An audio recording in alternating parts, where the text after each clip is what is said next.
Episode 7: The Assassination. She eventually spoke. "Are you okay?" I shook my head. Not even close to okay. My life was at stake, and every other thing seems unimportant. Magdalena tried to comfort me. "You will be fine, Ella." I couldn't understand how I could be fine. I was just doing my job, and an unknown person was seeking to end my life. She began to quote the Bible saying, "Okay, look at it this way. You have been persecuted for a good cause, just like the apostles in the Bible. Even the Bible encourages us to rejoice and be glad when we face persecution." I wanted to lash out at her, but I held back. What was the correlation between my attempted assassination and persecution? Plus, if I was genuinely being persecuted, it should be for Christ's sake, not for unveiling the truth. After a while, Magdalena left, and I dozed off, praying. Suddenly, I woke up in the middle of the night after a terrible nightmare. In the dream, I was kidnapped and taken to some secluded place. I could not see my kidnappers or hear their voices. The power was out, and it was pitch black. I felt a presence, and I began to search frantically for my phone, which seems to have disappeared.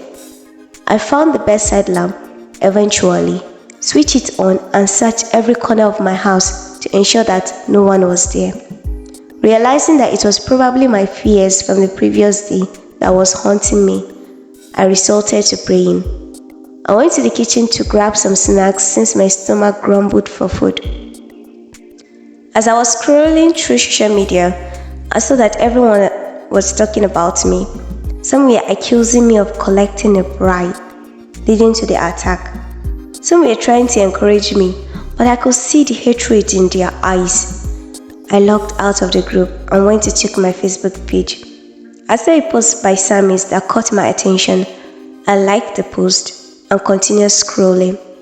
I was scared and needed someone to talk to.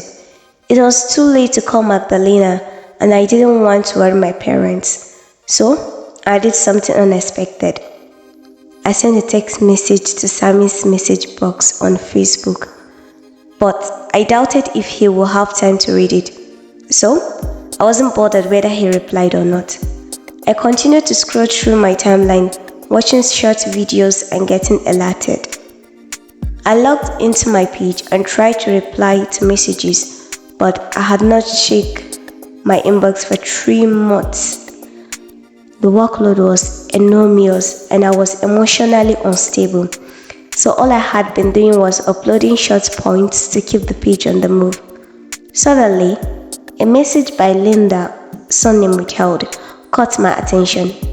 She was a 37-year-old single lady, and from her message, I could sense her desperation and frustration about why she was still single. She wrote, "Good day, Ma. I don't know if I can get a counseling class with you because I am based in Sokoto. My case requires if I can see you.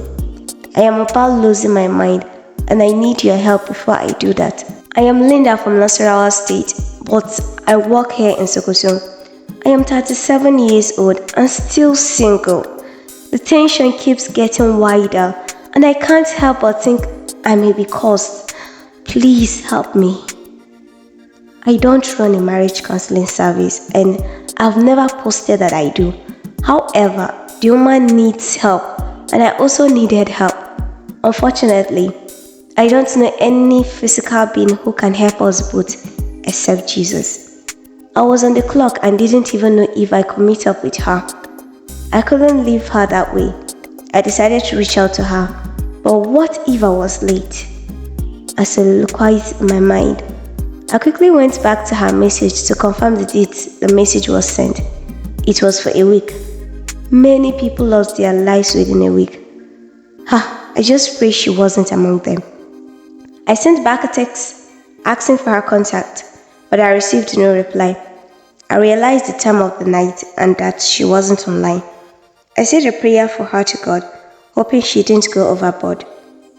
I am only 27 years old, and I know the frustration of being single. Some days, the privacy and personal space seem comfortable, while on others, it feels like empty space. Managing these emotional differences and bringing them to balance hasn't been easy. Now, with a name in my head, it has grown worse. My anticipation grew daily, and my impatience was gradually creeping in.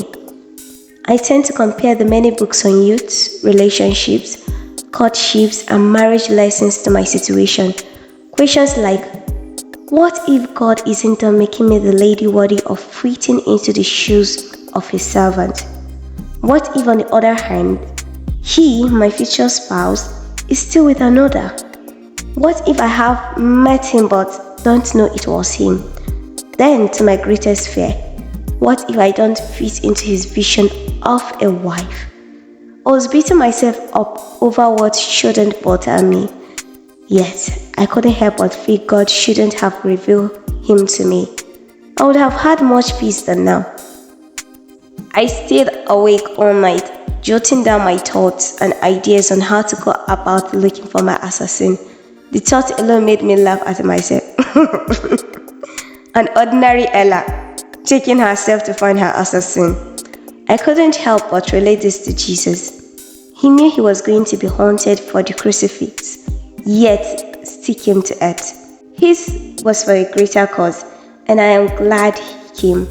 But in my case, it will be utmost stupidity.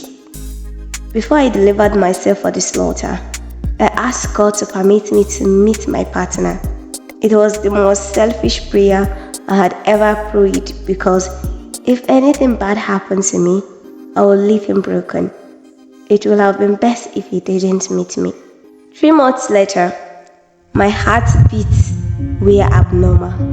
My legs were shivering behind the decks, and sweat piled up and ran down my face. I sat, facing my assassin with blood-sucking eyes, willing to devour me.